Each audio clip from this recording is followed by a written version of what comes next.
Thank you all again for joining us. I have a question for Shani.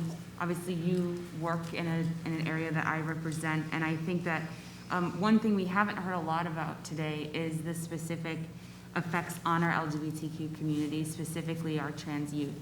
So I'm curious, I asked this question along more racial identity lines with another panel.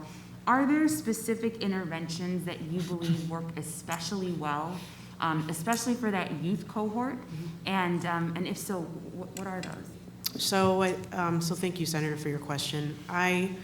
You know what, a lot of the medical providers that I know have literally, they are really pulling rabbits out of hats every day.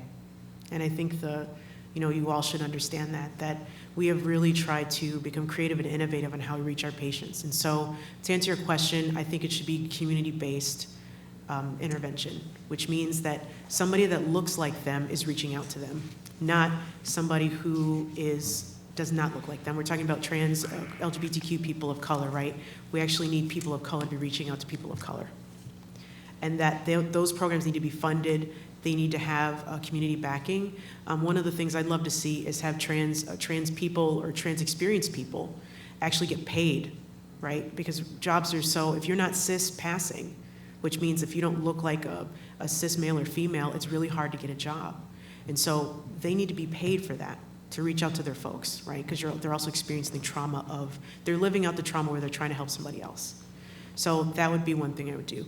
Second thing I would do is to make sure that there is consistent access, and also consistent access, but also queer experienced access, right? We talk about trauma experienced folks. We talk about trauma informed care.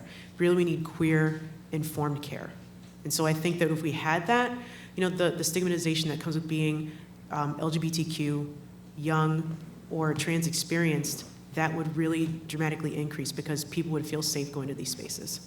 And along those lines, it goes along, I think, the broader issue we talked about workforce and getting more people into these positions to be working with folks who need it. Do you have any recommendations on what more that can be done to facilitate, you said queer informed or folks who identify as LGBTQ or have trans experience, to facilitate them getting into these positions, these paid positions?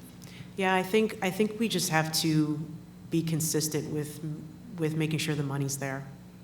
I think that there have been so many people that have worked in the community that we live in that have done this for nothing for decades.